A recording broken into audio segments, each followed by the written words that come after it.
baya da kennol hannun solar lampol make this loka kenna manila fala solar enterprise fodo do mun ko le nyim banko kanje be mun to Sumanu baro kunjurun ko ikonga fale ko namu badabanda ila vla sola la ni gambia beno ambia sola enter na sola enterprise sola ni battery kendo kuran de da sala aboro sinen namu kaji sana odila ambia sola enter na sola enter na sola enterprise jaliwo sola kende soto yeah jali man fofena o sola kende soto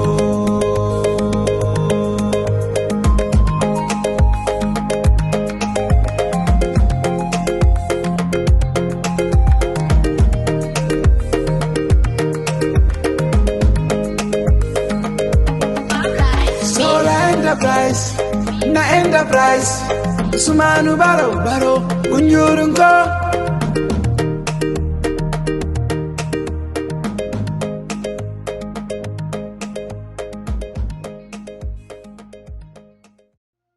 We live in a day and age where technology is creating a world without borders, filled with unlimited potential to improve the lives of the people around us. Innovarex Global Health ushers in a new way of leveling the playing field with increased access to quality healthcare services delivered at your doorstep.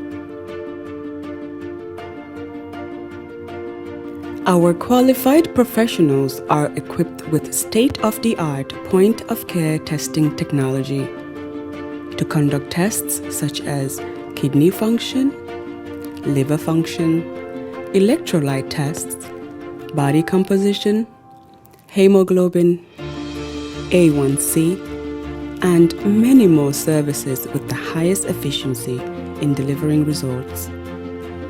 The addition to our flagship Wellness on Wheels, more fondly known as WOW Delivery Service, brings the entire clinical experience full circle. IGH has remained committed to creating the future of healthcare delivery. Gone are the days of sending loved ones outside the country for basic medical services. Innovarex Global Health offers a new peace of mind and takes pride in delivering the quality of care we all deserve.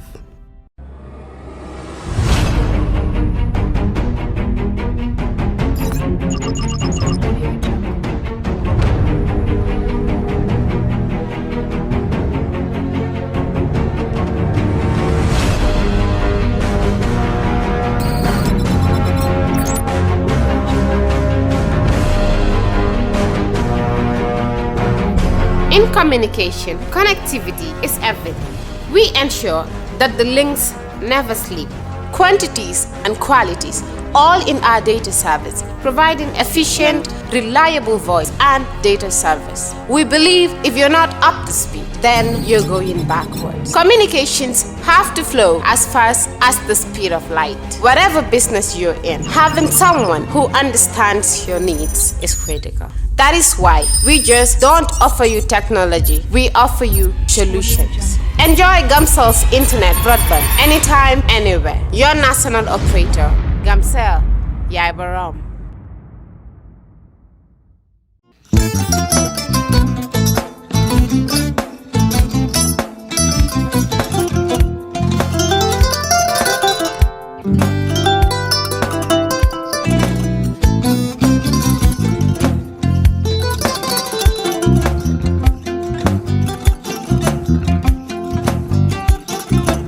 I get it. Mbijan aganya. Albaka. Mbaka important. Yo, nga transfer la sto. Ya transfer la. Ha, code nyingi. Okay. What's that? Nsila ID soto. That's sorry. I get it. Mbijan bro. Albaka. Mbaka.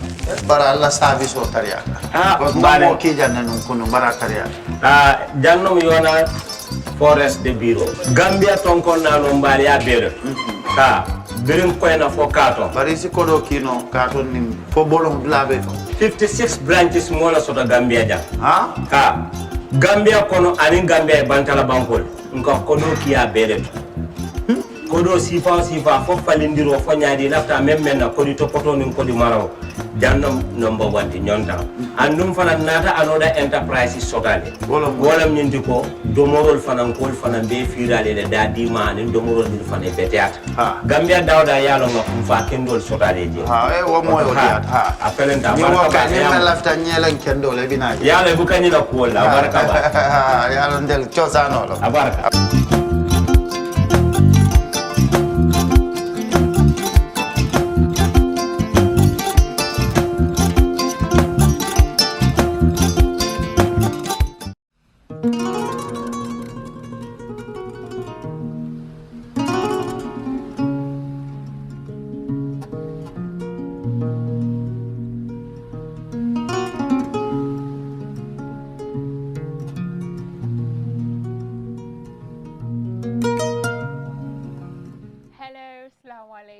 dalal nañ leen ci beneen episode of Badinya Kaacha fii ci Kerr Fatou niñ ko dee defee saa su ne samedi bu nekk ñu indi leen waxtaan yu am solo waxtaan yoo xam ne macha allah dañ ci dee gis suñ boppa yéen it ngeen gis seen boppa am sure ñu bari tamit toog seen kër yi ñoom it dinañ ci dee jàngee dellu si waat nañ comme ni ma leen ko waxee rek waaye suñ épisode bi nag dafa ànd ak macha allah tubaarkalla sanse yu am maana sanse yu am jom gis nga fuñ folee tey man ma def suma yellow ALH Bora def olive green am bu nice Kasa nag unfortunately mënut a ñëw waaye moom tam mi ngi am basam lii nag sanse bi ku si jaar mooy Barakatu Creation gaay nekk fële ci Westfield opposite Standard Chartered Building right underneath Point newspaper fuñ nekk so képp koo xam ne nag bëgg nga sanse comme nuñ sanse Barakatu Creation mooy the place to be ndik Gambia nag neexut a wax ñëwkat yi fii nii dañ dee try de waaye am na ñoo xam ne soo fa yóbbee seen piece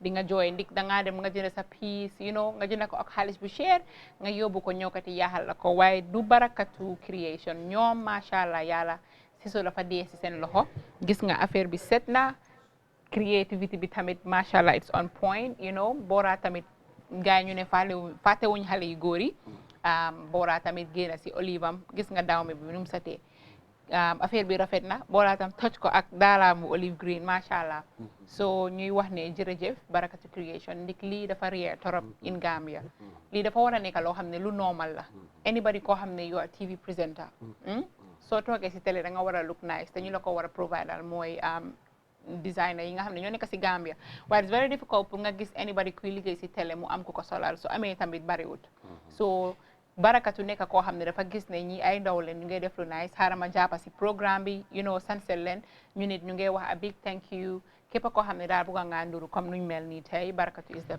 place to be Bora tamit yaa ngi nice ma bàyyi la nga nuyu bala ñoo dugg si suñu sponsors yi abarka bake sali ya kumo min fo moli ya moyle comme ça bi mbe bendi nyamin ten ko benten paro bebe mala lambe sen yarun ko salji o metlin din ko misir meya aboko bi ni nganku zamzam kolon la tata tulo ma Dubai na tam pare New Delhi India zamzam bi waaw waaye dew ma Dubai de no Dubai te fenkene da kono but the good side of Dubai is there and the bad side of Dubai since that mom any product dal is not coming from Dubai comme ça mba fola mole ko bi mbe nyin siyo men to jang nka si janne to sibitu lu ay wulara parole mil bi al yaje ntangake saliyake hani kasa abulol mutata manna bara fananta bijela ndum be yalne ko African aka kewol ni musol muta nyami because na pareo is unique in the world definitely Barakatu Creation or Creation a felenting salia damen fale point la newspaper la building o dumala e bale wolto Standard Chartered ma fana Westfield nyim bayolu mbasanyolu ges nyarolu ite bayo sifa long ñili ka tula fay nun ku jok toñalem quality rek lañ dé jaay quality lam adila quality fanan e bulo seniyata do ko to baki bi wolle entel parendi e konsi sidang dunia yaje because sali ya fole by right ni tata banko dolto TB presentalu ebe fofen dunna company leke parendi puri fana namba keto sita bari Gambia fana alhamdulillah saying gradually cool start It's a gradual process. Yes. Barakati kollignol barakati creation sorry. Niela fan sambaje nimisa teje. Adum bono teje fo kontano anin sewo. The most important tamit they deliver on time.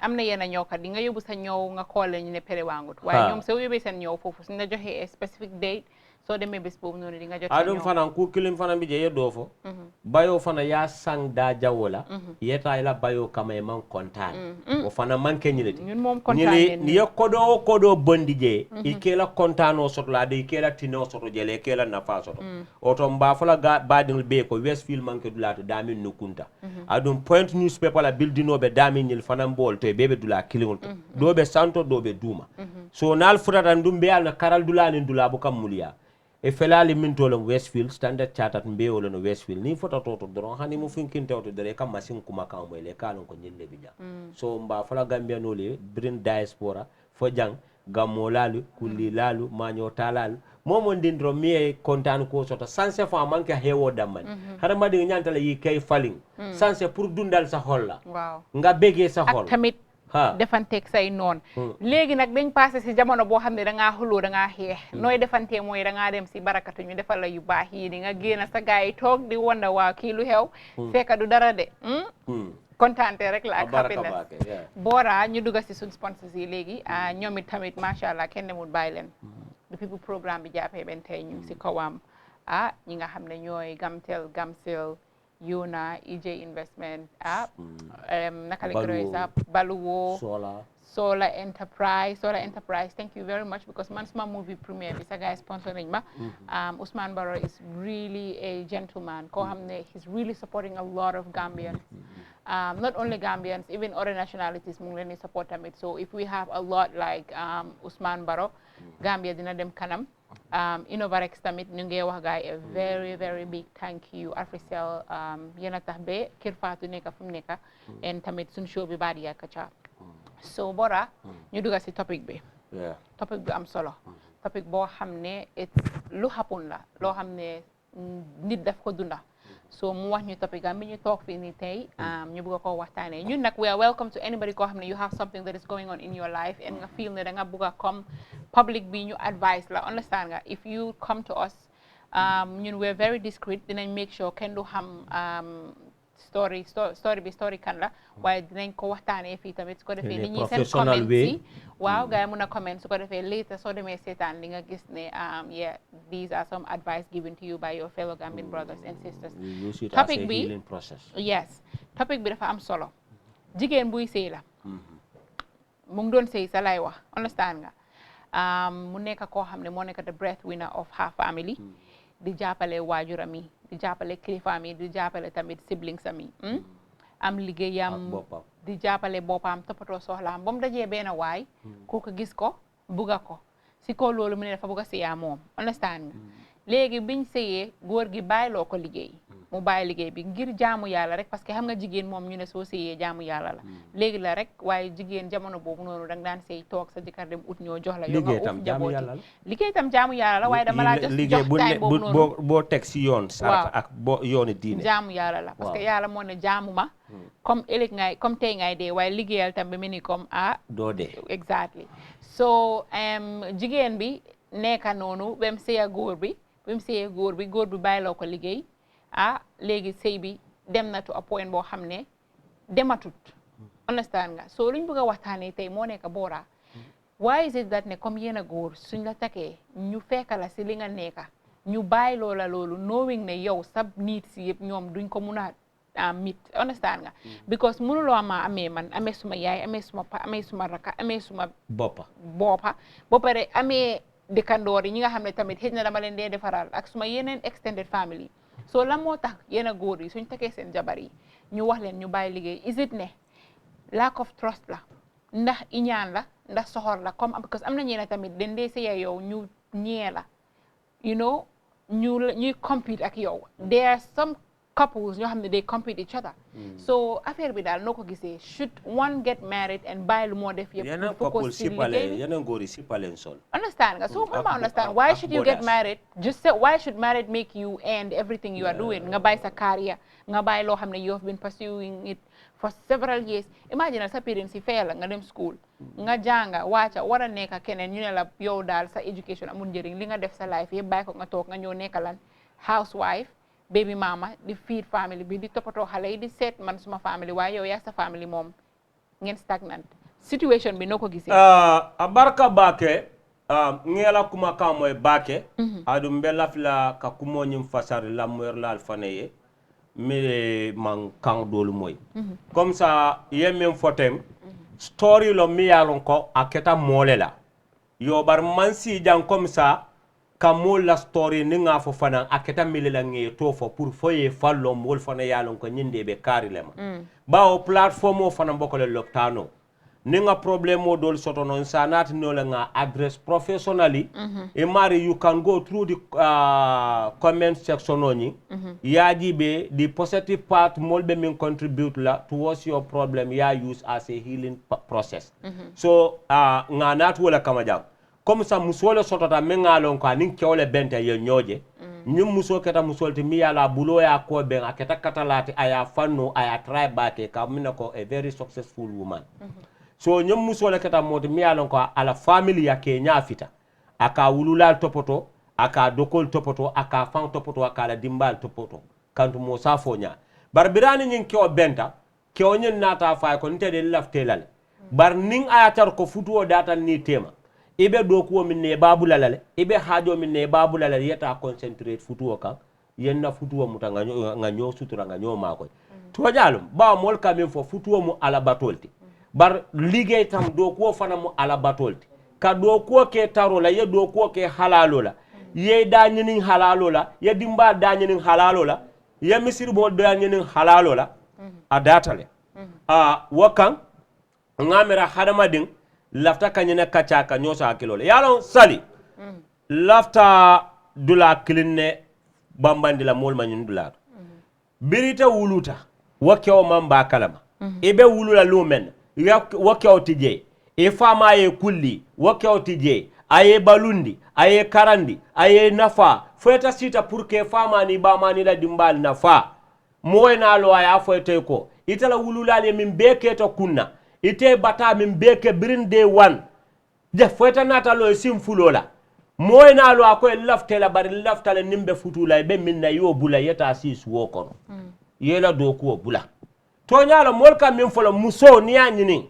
ita kyola muso la ko bele beke nyanta ka be topoto ya diala la balwona la hako bar mbetilo min to bi nimmin ko be la hajo be la kyol kan altel la ban san kyol la complaino siat san kyol kataria pisal they're not consistent sa mun ko start gis nga suñ la ci es mom aw suñ la aksar o suñ la ut whatever language buñ ko re waxe dinañ la promise Japanese kanfo eka Bangladesh ofo eka Italiano fo eka Chinese ofo eka Suriname kanfo eka Mongolian kanfo Vietnamese ite kawo kalong han Indonesia language nin ke wala tela kabe I can do everything you want because wolu ngabe la filale abe la frila wala na bo foka bar ngajelo ko ajama bi jabuka laban because bi ni mobe futulale but you cannot guarantee whether albe last la falte last la you never know nobody your life ni la destiny is in your own hand and so len say still sa yow ken xamut goor bi mun na la ñika gañu baye la njabot so xale yoy non kan mo len di amé very good so inyanta ka ku jamala jibe kewñin si accident soto nole kewñin fana as bankrupt soto as ala financial scarcity sa manole because ngajale no milbe pala soto ye bayle million ko de ayindi hustling full bi setan na ne bankruptal million ko kodo be bul dolbi je sa satal bi bu ko kodo soto so kodo bi je ni bakele nyanta tala ni hakilolla because ibe bile kono ye bile lombar sama ni min kana e molon bay ko duniya mutili sabalti kunun tambite be bi kono sama fanan kana tumando kunun min tambita yolon ibe bi kono ye bi lombar fo bi be labanna fo bi te labanna nobody knows mo nin alabuka diam mo nin alabuka communicate nga moli jele lume ne be futula nyoye wolu nim momo ko le ko you will become enemies they wouldn't believe nga jala modo la futuwo keto supap leta diata la timulitu kulito ye nyo kanu la ko sunnani fitirji bar lun sotota wala keta nyino ni nyanku molti wol bu kala fika nyoja boko wuloni nyankumo e bu kala fika nyoje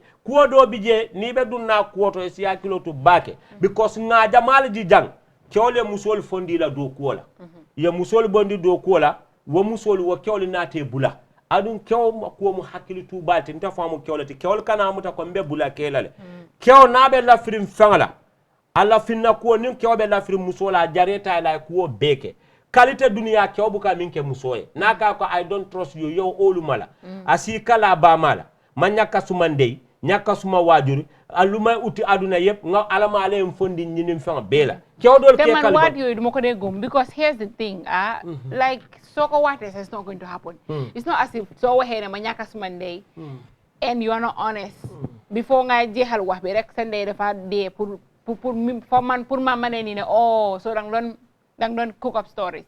So women should try not to believe in these kind of, you know, style or whatever ways guys woo ladies. So if you feel like, okay, this one is honest. And Bora, women should be very careful of the type of man they want to settle down with. Because man, first of all, if you cannot empower me, understand? I feel like man move to another level. Duma dem ak yow because dama feel ne yow dang ma ñew pour yaal ñewlo pour defar ma because góor bu la bëgg def la topato góor bu la bëgg def la yërem te dafa bëgg pour nga elevate understand nga because so len sey ngeen am doom da nga wara contribute ci xalé bobu life am you know parenting it's not only one person's work understand nga da ngeen wara co-parent su ki defé ni ki def ni ki su fay school fees maybe ki fay study fees or even though ne responsibility góor bi la why come so len work as a team there is nothing like it's your responsibility it's our responsibility and we have to do it together because elek nga sibir xalé bi su teke understand nga yen naka lañ ko def yen yena ko njëriñoo ba pare yena ngay instill rather si loo xam ne si xale bi loo xam ne xale bi su growing up gis the unity between parents am yi naka lañ nekk di demee together defante lu nekk xale boobu tam su magee su bëggee sëy the same habit boobu noonu la moo practice waaye su xale nekkee di gis comme parenting bi dafa dem benn side that's when they start having choice si seen parents yi kii moo nekk suma favorite kële moo nekk suma favorite why suma yaay moo fa dee gën a nekk or suma paw moo dee gën a spend time suma yaay is always busy or suma yaay moo dee gën a spend time suma pa is always busy so I think parenting dafa war a balance understand nga so loolu pour ngeen mun ko naka lañ ko sa achieve the only way boo leen ko mën a def moo nekk pour ngeen supportante jigéen bi mu make sure mu support góor bi tamit mu make sure mu support jigéen bi am na ñeneen ñoo xam ne tey dañ they are okay buñ tekkee seen jabar dañ leen establish a business ñu ne demal nga lii nii so da ngaa gis jigéen bi du ñëw si yow match woo kudu woo ndox woo su feebaree sa mu daw si yow am sick jox ma xaalis you know there are so many scenarios yoo xam ne am na benn scenario jànq bi dafa biir mu dem wasin seen koñ déedéet seen koñ foo ko gis because I know bira commencé tato I know you must bring a scenario now ye fonyola kadulal tofo now amna benna scenario kon scenario bi amul place jangha bi scenario bi area kololi la hewe because kolol ba ko te ñoo boda so joge kololi dem manja jangha bi mina manine mom bim biire won mu wara wusin understand nga dafa am payment bu mu waron na def if not duñ ko muna attend or something understand nga si labor ward bi because you're supposed to pay a certain amount so is it a private hospital or public hospital it's a private hospital understand nga dafa wara fay léegi amul xaalis dafa am pour wala call góor boobu noonu so imagine moom yàlla moo ko dimbale mu call ko mu am ko kooku ñëw su calloon kooku téléphone bi fay or something she doesn't have money pour toppatoo boppam la moo doon ñëw happen but if she was in a situation where with or without góor moom mun naa toppatoo boppam hit na am na enough xaalis si account na bi or am na something daf doon just def transaction rek gaay toppatoo ko so this shows you ne we have to empower ourselves but also if we're married we have to empower each other so man góor daal lu may advice góor especially ñu nekk di seetaan soo bëggee jigéen tryal nga support ko soo amutee sax soo koy support mu am benn business bu ndaw sax suy génn di dem jaay ndox sax muy am $10 si profit foofu noonu ëllëg soo xëyee amuloo xaalis oo nga dem dara happen mun naa jël si lum ndaw lum amee mu support boppam support doom bi waaye soo amee jabar ngeen ko bul def dara kay nga toog yow kenn yaa ngi war a toppatoo sa family yaa ngi war a toppatoo sa doom yi nga war koo toppatoo family sometimes I think ñeena yi they're just delusional and they need to look into yalo même problème oti ni be diamula kewol fane be diamula musol fane yalo nka nyim min kita nyanta ka stop le sometimes fana society also contribute model fana nanyim mistake kol konon because mistake kolom itina yenta tarina life already I start my life and I built up my life mbe move kan nicely mbe na kuo ke kan mantar sunyar la mantar jene la mantar dolo wafila mantar mo fakan nkantaro lo kosa kan na do kuo ke yena yenta tar wola ito ko laftantelale e ko ngo be tuje ndanga ta si suwo kon non to tokela because musodo le bije niaje kaso wo decision wala because frustration wala keta e kana mol mo ete meta siring ido mañol be fututa ibe kotolale ibalo be felabe ke kanyamin ni meta menopause malam fo pause lombay itina din so ba pare this menopause they call sa hana ñom ñoo nekk yalla we have seen so many scenarios gis na am na ñoo xamne eguñ 35 digala haral de medical wise dama la wax li rek bala nga dem medical wise digala jigen the more you age the more ngay duga menopause way am na ñoo xamne duganguñ menopause sax mënuñoo am doom yàlla moo ko demee good e lo point wala nango ning aketa sometimes fanan in society fanan ka problème o ñu cause le sali mo bebe diamula ido ma ñol be futu xana man sa everyday ñu ma wa kañ ngay sey asif ñoom ñoma wara yobul guru no yalla jammol mim ikam mom fanan jaka fo kan ngay dol male be min kela dol ikam mo do fanje sante mimbe na insa do kon mim faalon kala bun kono tons of problems bije wala kana wandi problem o sikat dan his or her own problem society fanan is also part of this nunto dunia anim bi dunia they are quite different nunto kuol kata nyamin population o mansia mo mansia job opportunity be siaring karanna mansia do kuola ka mol nyini bar same population o increase tale baluo koleata dunia is another chapter with is another level so musuban kebang mo be yakata nga tew sitting do ko ke because this is too much of interdependency atelabana futuonu konontata fono la interdependency but sign so men are not reliable mo manya na kala kyo dolula because kyo sifa siata la kyo dol bije wolmu chamillionet dol bije nyang konkon lom surwa ko khakatar lom kyo dolti dia mo man dia because ngajelente this girl was a very young successful police fonkolomati scenario right no police olomati amalla fi ka tofo but mo bot location of this story the location of the story the location Gambia in Gambia. Which area in Gambia? Gambia lomna. Yeah, which area? What within the Greater Banjul. Greater Banjul. Greater Banjul. Okay. Bar memmo min keta kewdol bije ka hememle. Bira nyi njabe nyi ñaari ndoro anata dara nyi dinding long. Ay ya dunding kan ay kono ke dinding la ata futata doro ama hani futu ama hani futa sanji fulafa ay dinding bula. That was Sanji Fula 2 weeks or 2 years, okay. 2 years. I didn't know entire bula because I kamuru falang you. I mean that means ko didn't know babala. We didn't know bita 5 men mentole. Katafo nursing school, 5 primary school 5. So I didn't know that I are put in a very critical situation. I abondala do ko kono adu wala family man strong. Bara birabo do ko alhamdulillah akafa ma ko enole. Babi ngani jamano jale sali ni mu musoti sante.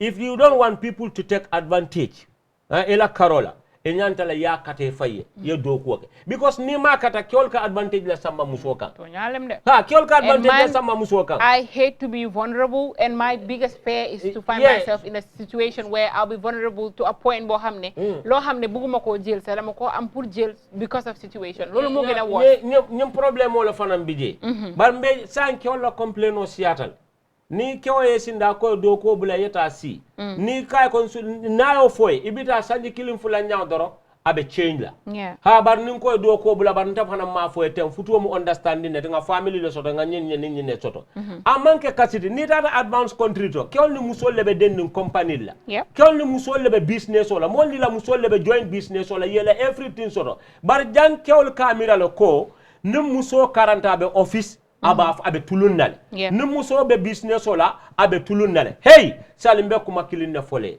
muso karanta bang aman karambang successful without successful nim muso pareta ka play footwo ko na be play la lete to lo nola play under your own roof yes and you be smelling it without even seeing it with your eyes because am na ñene nañ tulung sa biir nañ indi seen boyfriend bi ñu ne ko carpenter la sa biir néeg bi ñu ne kooku noonu watchman la fekk ñu ngey toj àdduna bi ak kooku fekk yoo xamuloo ko dol fal bi je ka fala ko fan na burodalom a employ do ko la na drive wolom na ñino yalo mlafta ka dami fo mole wolom ñenti ko mbe sa min to ten kewo mi mela karambo jo amela university jo ite bamani fama bring day one they struggle you ko beke stumbling and falling and it all your life is all about trials and tribulations ite o bata beke ite la wulula le na it mo na fa beta bulo bondi le kunko ta aye samba atanin ala mandiamu mo la life te bulo kono mo la destiny mantari bulo kono ala le be londin ko bela akoy mbe futula bari be min bela yabula in nyanta tale ni hakilo la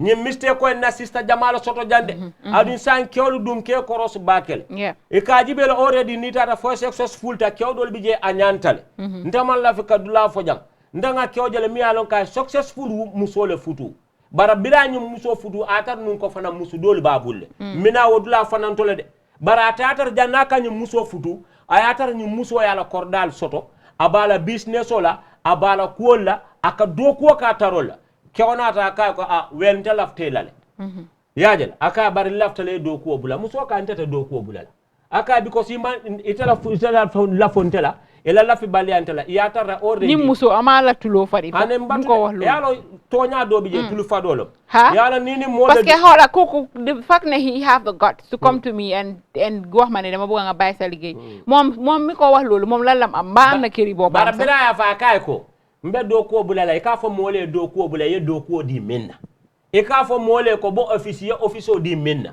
e ka fo mole ko nyimbula ye fendi minna bari ta tara ko ndala life bring day one from scratch with the support of my parents nganna kuoke from futa to this level ninga city alata ko lam falo ninga doma alata ko lam falo je bite na fo ko ta laftantela pour ngay ndo ko bale yara fam musu fulale babu yajel alo musu fulo la ka ko ni be nyini ne ba fula ala do ko bula because ni nata nyini nyina ko be tarantela nyaatu fo musu fulo dun jumala ko la al kanata do ko la jumala ko la kana karang yalom sometimes what audacity yes sometimes a problem o ka settle ako muso sa well anyway mbe futulal bawo man so wala so waaj ngaji be mba handul la nyama ka handul tijet ni be futula nye ni be futula fine mbe respect la ko tele mun na hosbande nta tulunke la dun taman tulunlo mbe futuwa mutala mbulola barna do ko mbo maintain la dun hani sini yentar business o me now will do my business because na business o is not haram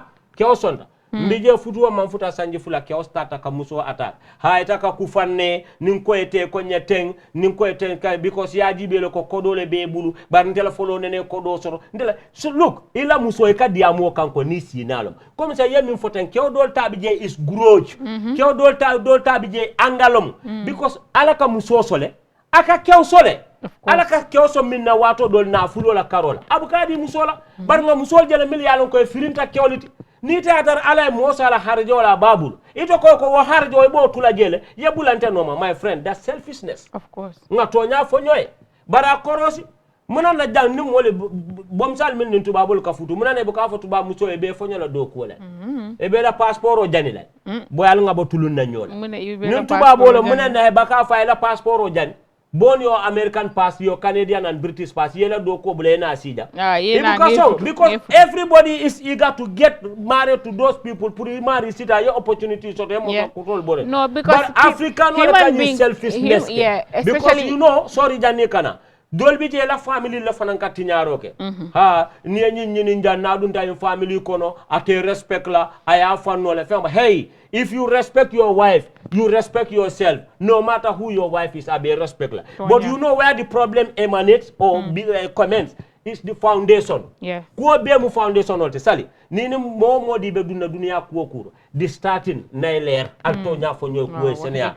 But don't be frustrated ha ke kuo le be kering ndo ma nyol be fuduta nganga be boyta nyada da fasita kukasta maneta labarta mboko sai bay school kirikew maneta munu be boko suluo te mboko tung ni yo sifa ke droit wok la. Tonya. Nga tonya fo nyoy. Parce que si bopam sax nekut everyday happiness mo fa nek. There are sometimes you hamne you guys bore each other so much to a point ba hamne.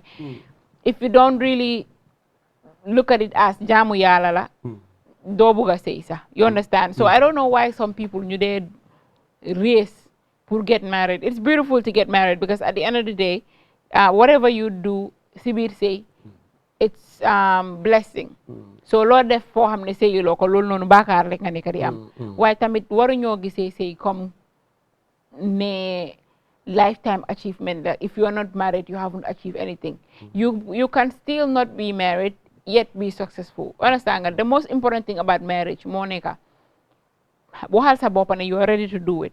And the partner you are getting married to ngeen gis li as a lifetime journey bo xamne yeen ñaar da ngeen go through it. It's you against the world, you against people, but not you against each other. The moment ngeen gis sen bop like that rek marriage dina dem through. Why problem bi moy ñu ne then they say bo pare we're not even a team. We're not even partners. We're just married. You are not compatible. No, yena say dang they compatible and nit ki sa but da nga feel ne comme No, but you're not partners. Sally, not all they are not compatible. Yeah, some people they are not compatible. Some people are compatible, but then they wanna break up simply because duñ dé bëgg communicate or duñ dé bëgg muñalante or duñ dé bëgg naka lañ ko day sa yërmante. Mun na ñëw tuuti. You know nga ne some people, you cannot lack communication, you end up break up, you end up separated, and you still say they are compatible. Bora, there's nothing like compatibility in this world. No, you know why I say that? No. Because you have a part of you that it's not in me. Yo ya mel nonu because yo ya la mu don create. There's nothing like dama specifically create Bora and Sally. They then match. Key a key then match. Ya dafa create everybody individually. Understand? Even twins. Dun they compatible. Then they look different. Understand? But naka lañ dé mëna amé a very fruitful marriage mu last long. Mo neka if yen ñaar so len péré pour ngeen ne da ngeen buga pour def li mu work. So len amé problème. Bu len am third party number one, but then ngeen put ko on the table ngeen waxtané ko. Always kena muy bay. Kena muy bay because man, for instance, if I look at my mother and my father, since they got married, Smaya got married when she was 14. Understand? My dad is in his 70s now. My mom is in her mid 50s, approaching 60s. Understand? And they have never divorced, but they've had so many problems. Understand? Small past Smaya sa nuñ magete ni fa la ñoo divorce them. Understand? Small, yeah, when it was small, but you understand, so stress. You know, the fights they have is very funny. About Smile to talk, you chicken breast, small good chicken breast, chicken legs. So guy complain because so it would not pack some bagas. Smile, we don't need a pack, so I marry them because man, I have a lot of kids in this house. So these kind of jokes, that's what they do. No, but I'm still coming. The reason why I'm telling you this is. My mom would always be the one pour buy them. So probably commence to complain like she ignores. The only reason why I say them, one person will let go. But today they am problem. Yo ngani da ngam hol man tamay da am hol dama la won harakisa man dafa fone ma may har ma oko okay dafa fokk dole muna dem. So there's something like compatibility. What la mo fi neka mo neka understanding. In some aspect, and one person let go. In some aspect there is compatibility. In what way? No, laughter canal world. Yalong compatibility has nothing to look or buffalo, they are identical twins or emuliatale. Compatibility man can we have similar face or we have similar which is obvious, I know. Yalong canale. Simply the word compatibility by define million ko dictionary law. So man, I don't know the dictionary. Because of my love metaphor. I beg you, don't come off of my face. Just allow me yalong mbuka English. mbuka rosa kambaki because aka mo malundi. Okay, so legi what is compatibility? Me alon ni baji bela mo me alon ko is yajale imata to come sa ila togetherness ning is superb. Ila nyomoyo ila connection o ning amata le sitanole.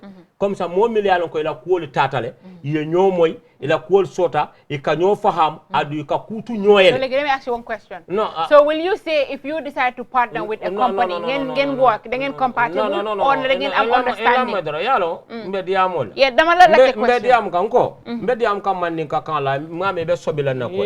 Comme ça mo me alon ko al ka kutu no nyoyele ngen bayante dara ale nyomoy ale maslaha ke aleta. Yalo the most fundamental thing here min kumayata jang.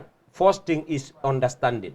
Every relationship or marriage, if you don't have, when there is no understanding, you lack understanding. You hang a contradict about. So that means even if you are compatible and you do not understand each other, then no. Compatible long la first pillar is there. That's understanding.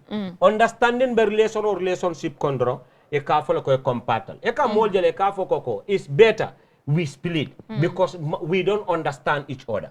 So that means we are not compatible. Do you know why they don't understand each other? No, yala memo problem oti. Yala iben solo demanding. Ha man ke mangla so, but if you talk, I will ask you. Pour ngalera you continue. Two wrongs. Yala two wrongs cannot make right. Yala ben nyinin ka kande bar nga min po nte min ben kono ni ko ben nyinin kala sika men ben kono lafta kafo molbe sularin ka je moyle. Yajale sali hadama ding man timma. Domi adama motut momam perfect bari yalon ko do bi jen ka fako motut o mutawnte yalde because inya mamma imela kurto fay ne motoje ka silo e ka jenke silo kan adu yedo mor kumani do mor di mabo nyotole yela hajolon sometimes nka ko do tal as excuse but wol do mo flimsi excuses like nim mole han ke on na bala frenke futu ko ne kana moy ko ha domi adama motut.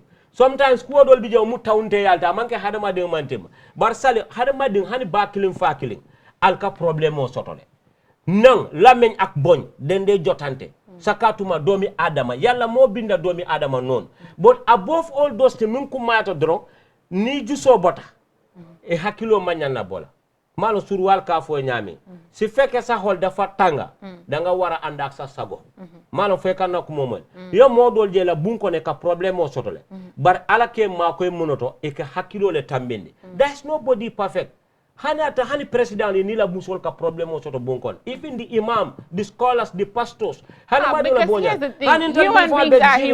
there's nothing like okay bar yalla ka dame fo bar sali modol bi je wol bu ke la time le ta modol bije ngamin fo ko society also contribute ik modol bije ka more frustrate le fakata fall into a wrong hand fakata wrong decision o dolta but hana bora do de dega comme ñu ne ni ne they were very compatible ndeysaan but they are no more do de dega lo non time of non comme ñu ne they were very compatible do you know why there was nothing like compatibility understand they were cool until a scenario comes they feel they don't want to deal with they don't want to deal with it they don't want to tolerate each other na okota sali yalon ala ko fam ma koy ngema koy mbe kachala e kadda men fo mol ka fo they are very compatible yo dolbi je ka compatible le saya ke la futuo ba I'm not talking about saya I'm talking about ordinary problems they break up. This is me. Okay, all right. Yamo sali bar mom yalo futuo dibitale hand relationship o kano dolbi je you don't see people quarreling in the street ibukeje be nyobane na nyinge defante simbedde kon sometimes there are some hidden agendas mi yalon ko wo is very complicated they find it very difficult modol bi je la problème o man fintino banda bar bum kono dai se problème mi yalon ko communication o man tano so nali ya banta they dress well e katar tala moto ko ne bita ko kele bina bar nol dunta bum kono yela fon landi wakata iblis ay barada lo tato abe batunka modol bi je mba folo nyal so modol bi je la problème o man fintino silo kam bar dol bi je la bum kono wala ne ko negi se dafa khat nolla futuwo mo kaburdi bolti ni man dunje talo na hani relationship wa dibitale ni man dunje sali italo nola sometimes miliman hakilo soto muso man ala bitanya me wala la problème o ka finti silo ke be muso bayla digante ñaar compound ni digante ñaar keli bali palal be ño banen nal bita but do you know tay say you fi ne hip benn si partners yi moo dee muñ moo dee bàyyi mu wala nang koy ko still understanding ñing is the most important thing. Okay, let's move to but something the word, else. the word compatible ñing cannot dismiss as a totally study because here example minta them from your home wallahi there's compatibility. Understanding so. BJ. Understanding is there. Yeah, understanding you the compatibility. Yeah, but if they choose not to understand each other, no, but then that means they are not compatible. But at this particular point in time, those days are gone. More almost 50 to 40 something years I'll be futuola sali. Definitely young couples you have they're still doing well since they got married. They're still doing well. Lafta kuma clean fole. Sumala wa hendal bi dafa nyer. Waxatuma dara nekkut fii. xam nga la mu nekk di dal sama bopp ba. non sa boppa dafa lay metti parce que da nga ekkati loo xam ne dafa ëpp sa bopp. nekkul loolu noonu depuis bala ma doon ñëw si yoon bi. sama bopp bi mi ngi loo naan wala loo tux. de boobu dinañ ko def du may tux du may naan. lekk rek laa di def ti da nelaw. yaa mere kono te bay kam fana. nga mere wula. kono bayoo du dee def bopp metti. kono bayoo du def bopp metti. dama mel ni comme low blood or something but it's fine loolu beneen topic yi boppam. kon ñu def go for. su fekkee danga acha waa wax ko fii nii caméra ba xoolal caméra bi ban groupe nga nekk man groupe O okay so no B plus okay sali ta fan tonya e kun ton dale okay sali ngamera ya understand léegi mbir mi moo nekk to cut this short ñu move to the segment because we have two segments is long and short of the story is if a man or a woman cannot empower you.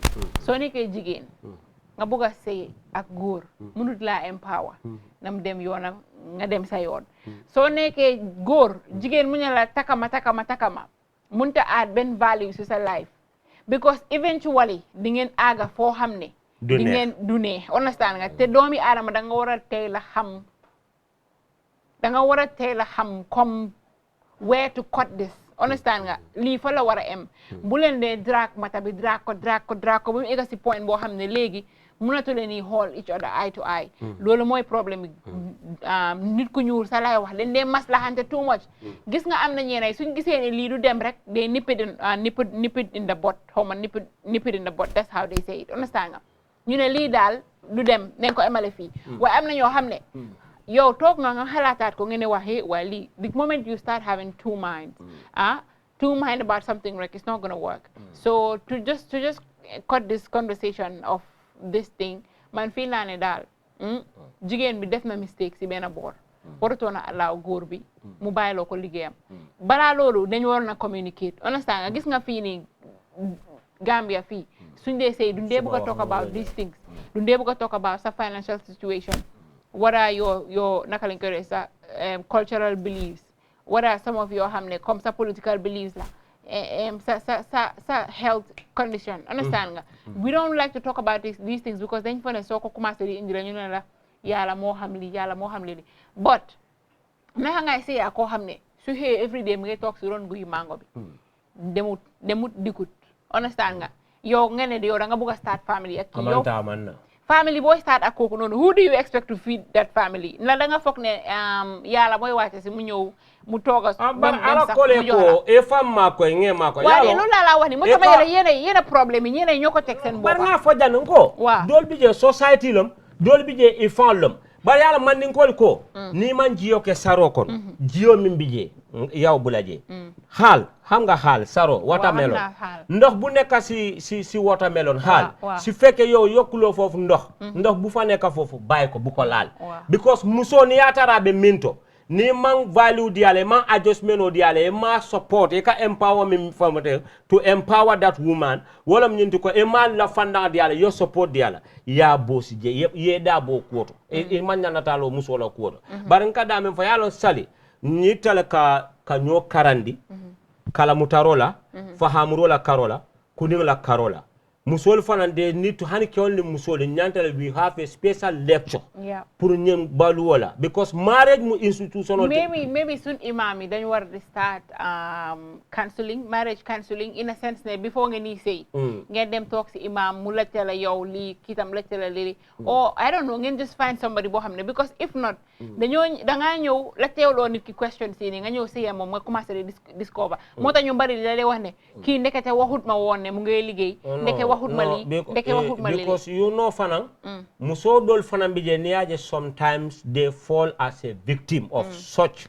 media mule bakele parce que sen expectation si muso dol bi je their expectation is too much muso dol bi je wol ñimir kan la warte tour kan muso dol bi je wol kujiyo fa me fan si muso dol bi je wol la kujiyo me fan hani nya kujiyo wala fan si ata korda dol fan la salji muta jiyo wala la kur lanjiyo because hala madin ni ko la expectation o ba tambindi le itaka min domo la korda kono ibe batalal yalo false impression o aka dunia musol be fa baraka gambia sunkutindin le fa sorry for my language but ita fulan jamale be sirim bi they are healthy, they can walk, they can do cleaning, they can do njendenjai, they can do so many things but muso be siring ni sunkutinde li tata moro li ay ka sunkutinde betar munela e koy kata ke ku duwa ñening la damay ñew uti ñaan pour ma am jeker nka ko ban ñaan ngay uti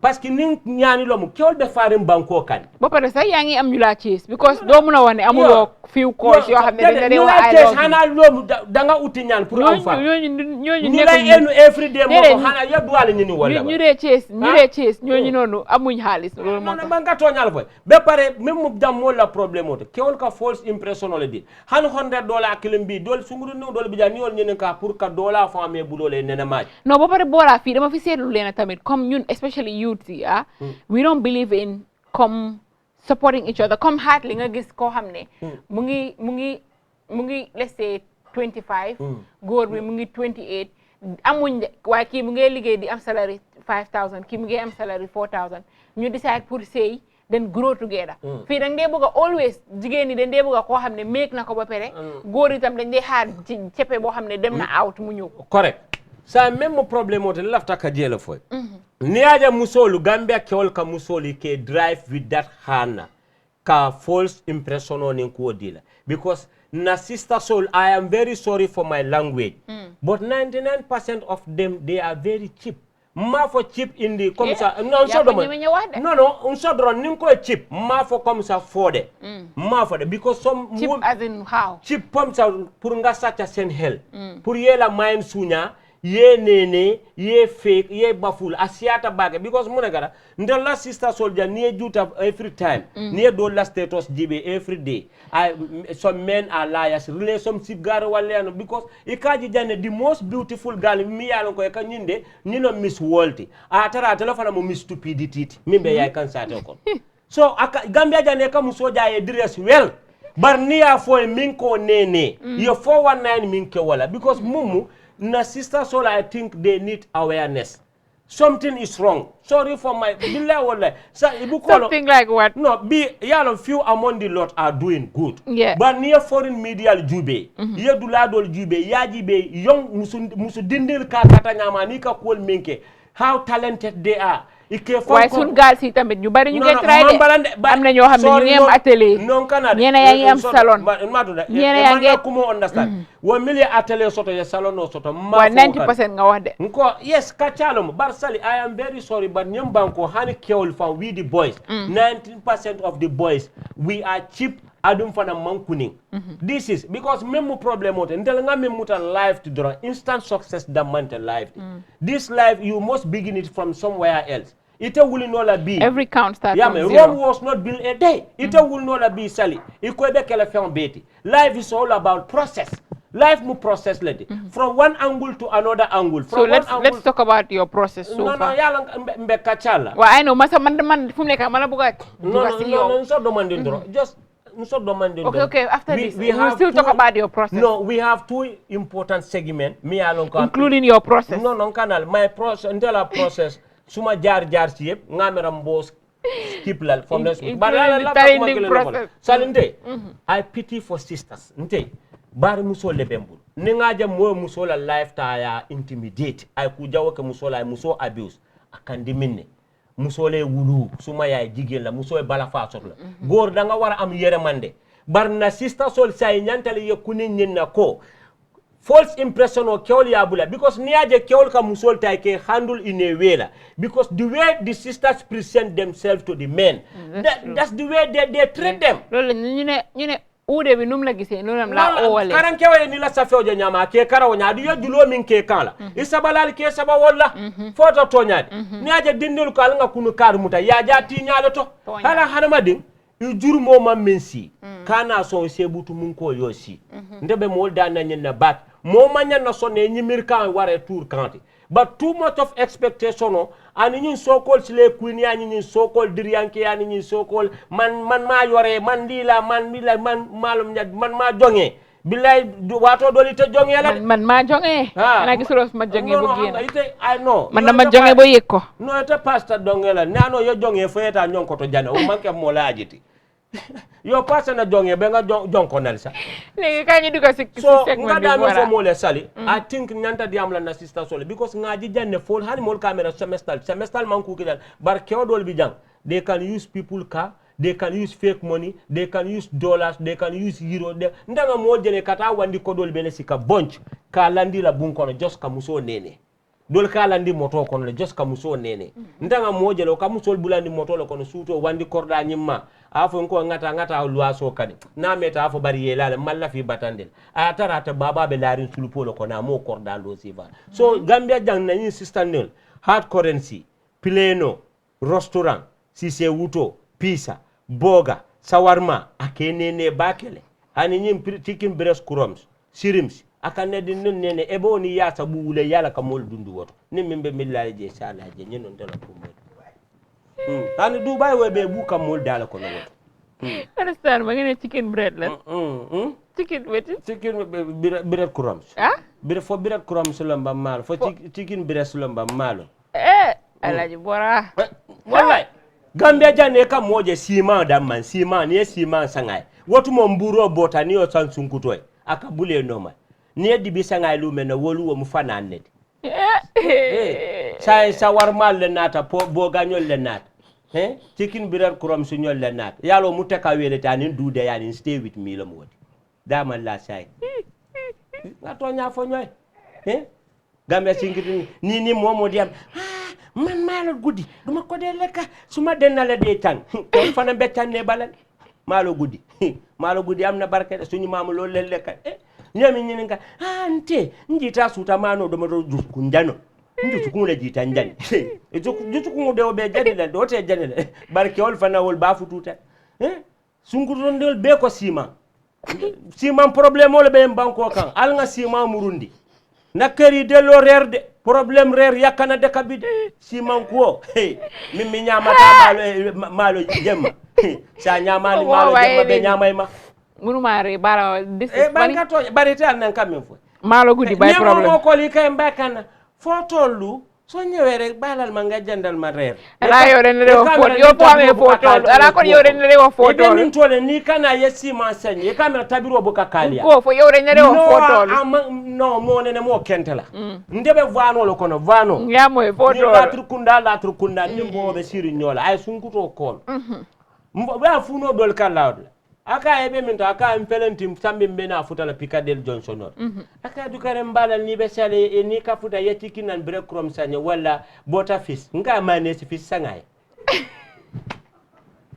fi camera tabiro buka ke mo la tuoko bebe tompiru mo be dindi be buo be wuleri ni ma kilo tu nyina to mo be halakile jan dun segment kon eta nan kamem ALH Bora yow da nga wara seeta sa bopa bu baax ngamu def xana yena goor du ndewa jang hay soy ñew indil wala tike wi munto goor yo xamne den dem seeti jigéen yi billahi sali jigéen yi dem seeti goor goor yi ñene indi tike wi Gambia sungudi ni wal ka fala man duma lol nim keminta kala nyela ko nde nako do sika ngadi kewla ndato kela say ko la fodi say musol mil ba o man fiade say sungudi ndel wala ka bi he kon ñu dugg ci segment bi nag dafa am solo because you know ñaar la benn bi is the latest one that is trending on social media which is between DJ Kerr D Jobs télé parce que maanaam wax ak téléphone bi na longe ko ban Kerr san kun sandi si bamel de woma Kerr DJ Kerr yeah okay the problem happened between D Jobs former manager for naka lañ ko doon sax Nyancho Apachaki Nyancho they were here balaa seen police o event bi si suma programme bi man dama foog ne gis nga man yëfi police neexut ma nekkul ne dama leen bañ de waaye yëfi police si boppam dafa bari purum param so man dama foog ne comme ñi chat moo leen téye police bu gaay tuddee seen programme non du chat parce que gars yi leen tuddee look at the irony like gars yi leen tuddee xaara ma ñëw leen tuddee seen boppat police programme the police o album launching police o album moom xam naa dama laa just wax xam nga yow moom yow yaa maa wax suñ la waxee leen daal bi loolu nekku fa lu ma lay waxee ooñ la nga toj daal xam nga tuddee safara loolu du tax làmmiñ mu lakk waaw waaye lu ma laa wax tamit dama la nekk di wax ne comme ne dañ tuddee seen programme bi police o album launching far seen programme bi mujjee police So did you see the irony? I'm trying to tell you. Program is called the Poliso album launching and the whole scenario ended up at the police station.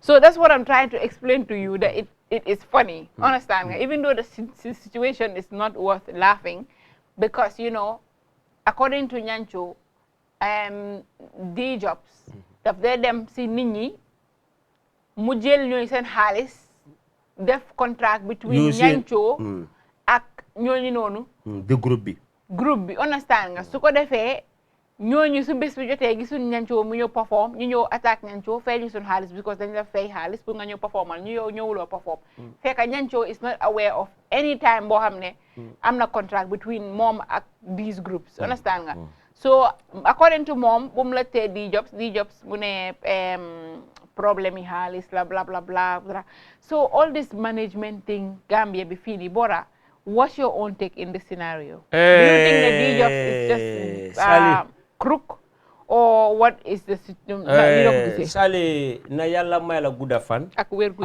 yaram ba pare suma boppa bi soo paree nga moccal ma ko waaw ko alma man suma mocca sa boppa dang may toppa de moccala o ma nga mocca ko me nge ku mo sebe bulala noma because ma lay sonal Sali a baraka bake ila nyin kumo min yanati thank you very much mbe hameri nyine kama pour nyin D Jobs kuo pour yen nyinin kala jumalom D Jobs ti jumalom Nyancho apachakiti yala wotumo apachaki meta fola bar sana apachakita faketo pundum yala pachaki bijiyo ko na bar tundum bijelo pundum bijelo tundum chelam ha yala même mu problème oti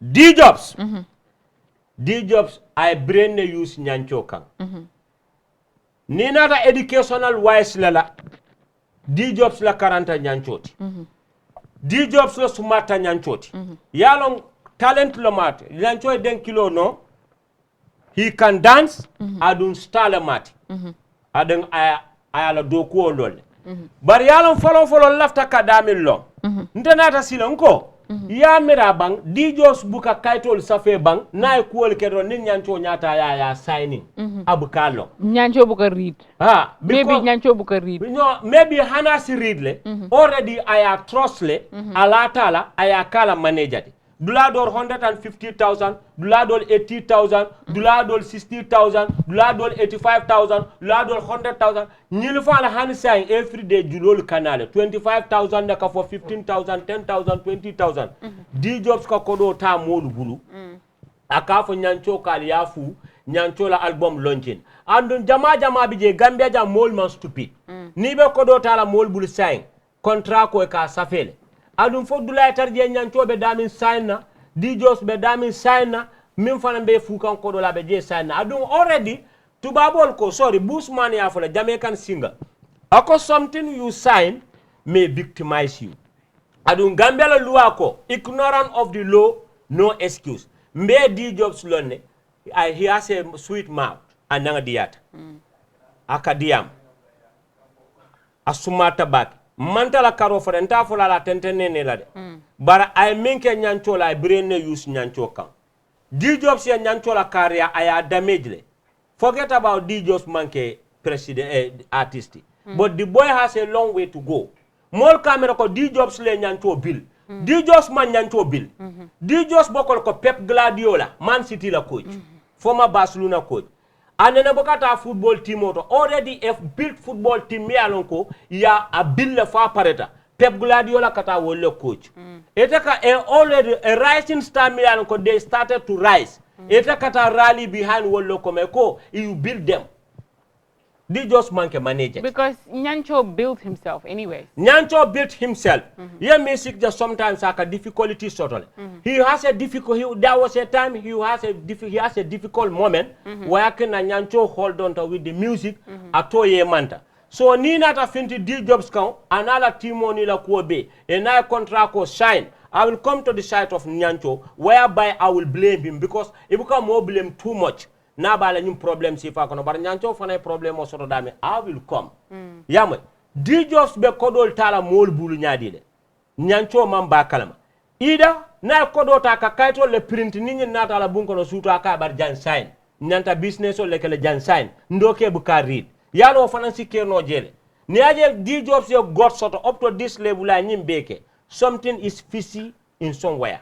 Biri nyancho ya dite ko people are calling him challenging him ko you've been taking money from us through your manager ko eka lul book mole buka play pay our money or we take you to the police station nyancho nata jibe D-Jobs yo kodo minta molbul is too much at Seattle nyancho to be play nola 150,000 more than nyeming Kenyanes more than 30 people wow. Nyancho bo play nola mintola hana Michael Justin nati I Admiral Tibes nati I UB14 nati I Sisla Kalanji nati I Alpha Bulondi wulindi Jafa Kone Njaka Mbay Ganda Fadiga Ibe pileta ni Yusunduri ata kodo jonola ning atar ko amam mistake kaito sign D-Jobs ya signing the kaito la Ntamambo kodo minna ta kalama I am not going to pay that money and I'm not going to make any performance let D-Jobs pay the money or he face the consequence nintalom because atariata fula la nye balal biri furato to the police I will tell you kunun I was at the police mbita kan biri kamala bar nga long silipolo dum nga max because ibe nyi silo de da kan nim driver me meslo kan ka make a stop ndata lo mbelori billah peran ko to mbella moy kam malla fi moyen soute ya moy bar nyancho mistake ta dami ite motano la yake managati ya moy alia contract me contract ko dada based on mutual so called mutual things contract ko manyana flexible la Itaka pay me na you the CEO. The manager is the manager, but the CEO, what artist of party, I tell him the chief executive owner of the group, of the band, of the group. Mbelo nyantola music, how painful it is. Dan salamata anata denkiloke. Jali dantambe Africa tala music o kole ata fambet. Jalo ni ke dom bake ka denkiloke ka rajile. Wole alumba nderfa. Yusundur niaje ka fa man dono, Mosa fa Senegalais man dono. Ajibelo kana ka be don na baka be rajila dongole ala seka fa membe yusnu dura grupo kono dancing and singing da fay ray artist nyanto ka ta perform da bla do to ya dindi stage o kana ya dindi moto kono ka samba loptano sometimes for niya jo ko do la ka fo ko niya ko moljo 5,000 fa ta fa buka toto ite mo whole artist let fo la nyanta ka keba ite whole artist CEO ite ka jo mi ne malo nyanto mistake to wolto ni ben contract si fa kela sometimes artist all man need wala ite kan you artist all promote jan yama nyancho eta ya la loyalty artist all la loyalty when they have a program let them use Sally and Bora and other people for their PR job because ni manager mbake na fa fenna ike use le kela kodol domo ni promoter ke use le kela kodol domo MC ke use le kela kodol domo D-Jobs da manta nyumti I know people million ST to use they took lot of money from the sisters can be your crisis be carried yalo même problème oti ñing artiste ol ñanta wulale ñi milkatu no me la friendsol they are using and destroying their legacy but lo waxtam amna point because guys su guys soxlé publicity ñu ñëw fi ñu waxal leen meñ ñaaw suñ péré ñu dem ci ko xamné have no idea of what this is happening what some publicity la yé use yama man mom suñ bëggé publicity ñu ñëw tok sama platform bi free of charge way loolu da fi jeex anyway I do a program for Nyancho nga MC kai nga advertisement o kai anata Combo Real Estate whatuma I was on the Combo Real as deputy media officer nga do ko ka 5 sponsors soto sanabul nka ko sa mbaji be la nyam nka I don't charge you I'm going to attend your program mbe MC kala mbe entertainment o kala wolu mol mal la fi ngaji stage ka but nte yam fatama la that's not my business I swear to God mbe sirin janne nte fani ya fola ke bala mun bar nga nyanto call sunguru ne la ka telephone sika abe sino la nko fine nga filije na benta nga confront kombor ya lundo nga ko je ibe do ko la ko bar ke ba ma meje nga no nga yi denta ka walinne nga tonya foy bar bi ngo tonya fay nga kumol fay mil be tambita nga ko tel lal denta ka do ko ke nga bari ni aje dindul ko al nga murun na kunun dulato je diatal bo gisee xale mu ne nen delu jobu kunda den def fofu lu bax ngo fata min drayo fo di job on ko bar ha yen ni na fontela artist so nga di job sa ko nga you know me I know you nga mu jalol tin te musula dingol tin nga sana yalla bente nga min fay hani velori mba fo layle nga stop defending the boy eta fa you are not on the right track nga fighten bi mu ne be kiri di jobs la fintita jang di jobs ya fa la agenda la wafi ni tata platform molto aka min diamu nyanto buka diam esti gar walla yalom dige kal signol manteno am the baddest manager aka tunin si falle fola da baddest manager felenta keta aka fraud leke sa so nembe tonya fola nga tonya fonyoy yama di jobs ye minke nyanto la mambeta it's not helping nyanto nonto nyanto ko moto sabala babul and all those cars are very expensive I nyindo ketala I use as liabilities yama ama makoy pour ka dindi makoy to build up his music and his career nyanto man futo level to kamotol san kamotol use sanan ala business o be wulika bar nyanto ya mera membe keri anintel ya mera membe keri yarfa ni membe keri manke kilenti moto mi carbon we all see that kind of car. Who's driving the car? No, it comes to sifal mil borin. It's not my business. But as a starting artist, DJs ka nyancho useless. Dem membe tonya fola. Na benta nano samafu. Na be min fola bar nin tonya na tambe diam la bakel. Great. No, unso janiena. Police album launching. That's the time DJs nyanta alon nako he is not a manager. Yamwe. Gambia jang artist nabe wulika ba start la. Alliance Franco, Penchemi, Jama Hall, wala Shante Nyen QCT Minata. E kana wol. A artist like Nyancho is just coming up. Ye Nyancho sika yasamba stadium. But stadium la mo niaje is just tinko is just a crowd of normal 40 days charity. Wala nyambo le keta fang tol tutaje. I didn't disgrace world. Artist of la manager hardly yaje nyala. Bari te fani artist be platform molto video clip ni ba sud le nyabe manager laje platform am the baddest manager ha artist card be fail this and that wala nan ko mole ko milka fo di just mu estila manager ta man kala manager you are a family friend I have a brother with a talent abe dawda be bulara noma animal manager is different mol nyanta kay he never managed that boy bi niaje ndoke na kuyata nyine long ku jamale be duma membuka long. D jobs yala career tinya I nyancho cha I have put into problem. But medium la artiso la another problem is cooking. Artiso fana mbesilo ka minna la manager kana problemo soto wata hani karfula sida. Man mako wa fite nga bindako.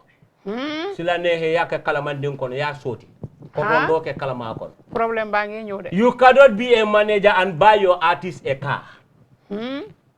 There's a manager mi alon ka kate moto sangala artiso wuli amuna na moto sanye artiso la nyanta moto sana manager CEO yadi I know the artist and the manager ntabanta moto fode man okay man saduma ko wax way xamna I am entitled to my individual opinion but anyways it's obvious recently artists buñ fi present moto ñu ne dañ ko jëndal moto we all know fi no mala fika diamu jela yeah no it's not necessary to mention the name like say, comme noko wala rek problem mangi we are patiently waiting yala munekata nim problemo dol happen talon some people will go and investigate their own cases santem problem jamale bi jande di jobs la cases sol mi ale mil moy police mil be duma wala siata mink ndela kanyum foy I know what I'm talking di jobs damma manyum problemo create mo jamale bi jang han st alale manta ben mole st to use jane wandi ding lakodota ya dom and still they are in that problem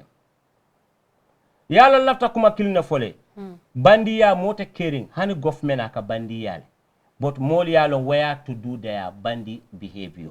Moliale be the attitude ke no la dami. I guess kon li wone ka Gambia's problem. Yes. The reason why dikabi munta them, it's not just the government level. Ne. Even individual civilian level sisa, Yes. there is problem. There's a problem.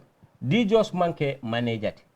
Bera problem o create di enye ay kodo ta mili bebul. Akol lokola ka fe ko go and attack nyancho ay tele kodo talbul. Look at that hypocrisy. Yalo munafiki about it. You were taking money on my behalf without me noticing. Malo ko be kodo ta kam birin ko with due respect. But that was not, I don't even find that hypocrisy or being smart. To me, that was stupidity, because obviously, the problem will escalate and eventually dinañ xam where all this problem is coming from. Understand? So it's basically yow da nga implicate sa bopa.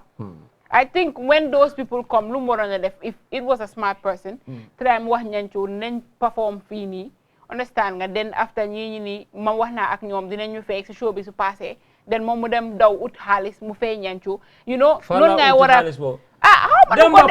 waaye yow doo mën a lekk xaalis ñu ñëw ñu la performal nga ne demal soldat yi waaw ñoo ñëw ñu aros waaw understand Njende Njaay yoo xam nga Gambia Njende Njaayol ka bata minki how Gambia Njende Njaayol ka struggle ñaami wala association of more than 50 something women yela kodo ak dajale ñoo ka musolu di jobs mam bala fa soto how this country women suffer yela kodo ta ya domo you give them run date bar nga min foy salin ko there is possibility ko aka contract agreement safele so ni nyancho nyata draka kaitol sign abukalo all those things is possible. Anyways, Nyancho will do a press conference, so yeb dina leer. Let's move to the next. Before next rombe min fola mole wala nyinti ko artisol yakata loyal bulela kool kono because Nyancho la problem o fana bira keta jang all the artists association a baby neutering.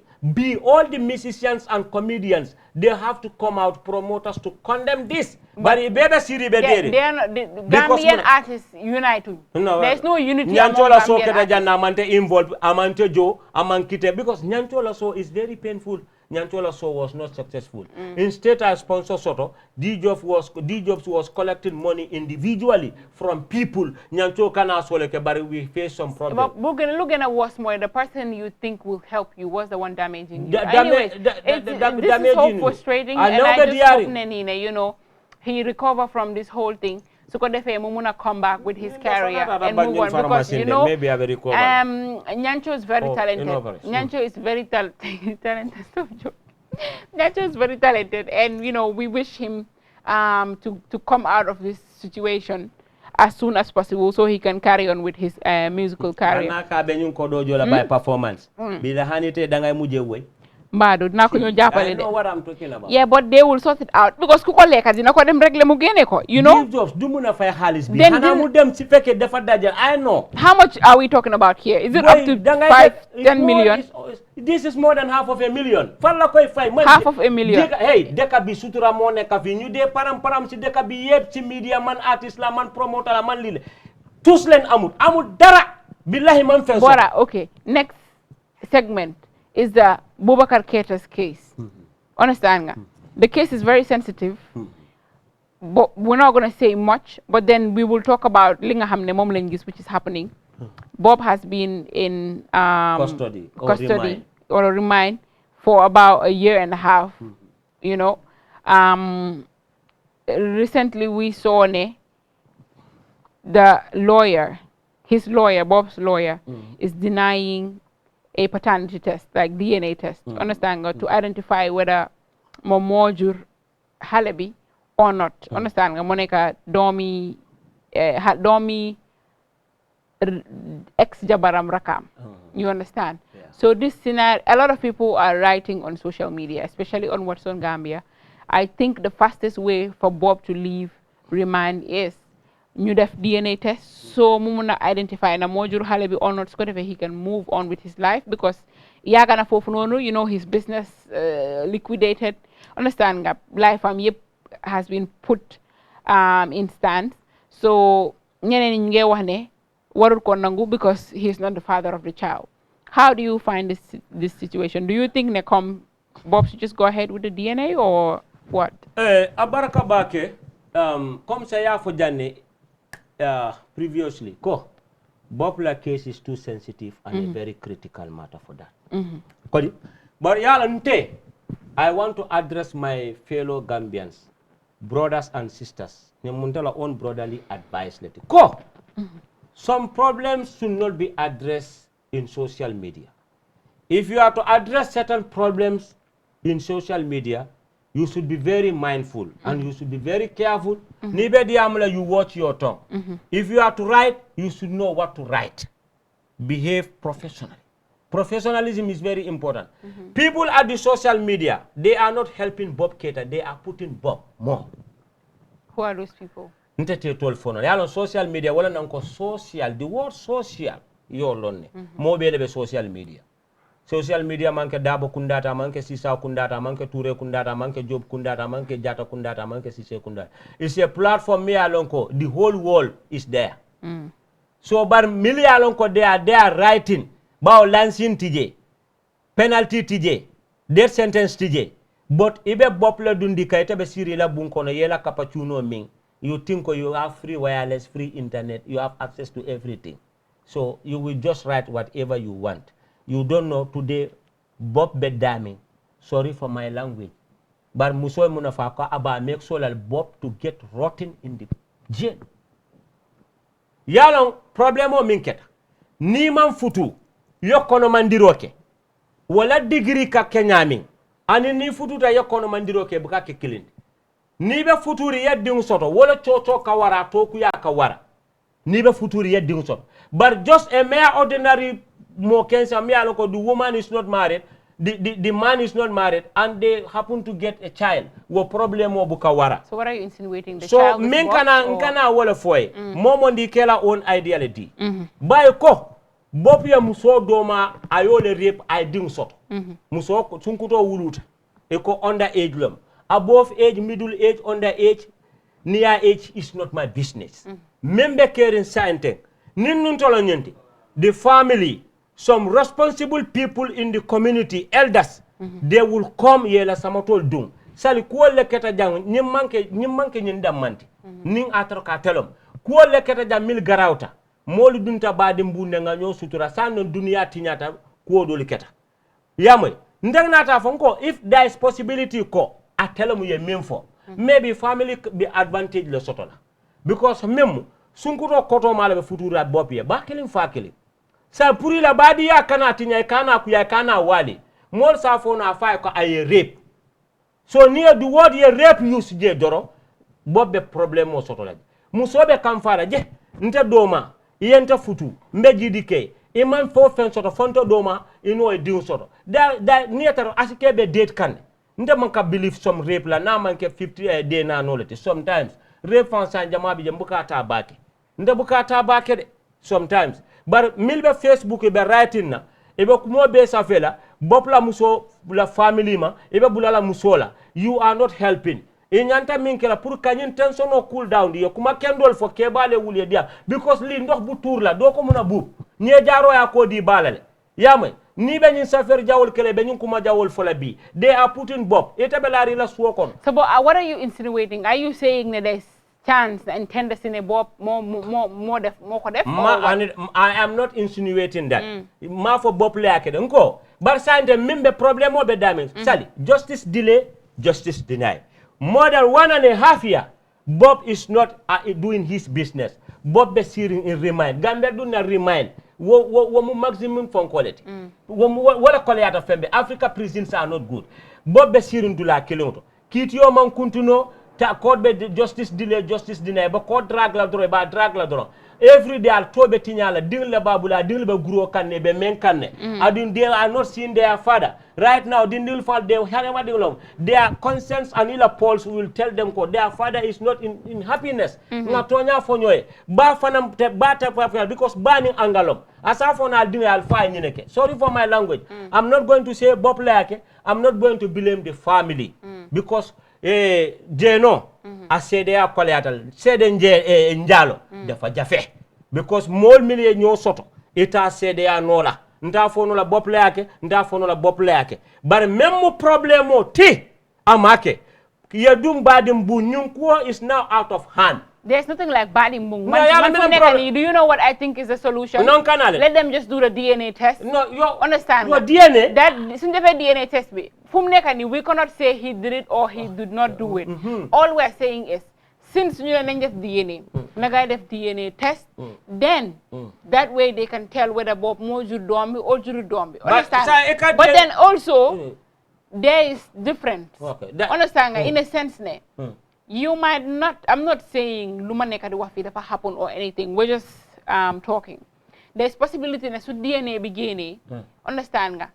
Mom Juru Dombi, but feka still mom more def act with feka Juru Dombi. But there is also a chance that he did not do any of this. Understand?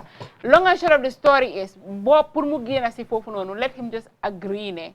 He wants to do the DNA test just to clear himself and his country and his family members. Definitely. At this particular point in time, nobody can call Bob Leninke. Nitata court innocent until proven guilty. Yeah, proven guilty. Nim Bob Bellori in a courtroom, they call him accused. Right? Yes. They will call Bob accused. Your bad signing, incriminate to accuse your accuser in turn. Nim Bob's ni lawyer son, I'm not the Bob for it. But the lawyer is reluctant for DNA to take place. Because he feels they have delayed his time. Okay, he feels they have delayed his time. But if the lawyer feels they have delayed his time, now if you are reluctant for DNA to take place, and still the same delay will continue. Yeah. Because the person will stay there anyway. The person will stay there, and the same delay will continue. So what two wrong cannot make right. What the lawyer should do now? Let the lawyer accept the DNA to take place so that they can come to the finalization of this issue. Problem, yeah. Because memo problem. Neither a man sonko, neither a man son DNA ke. Alcohol man love DNA ke.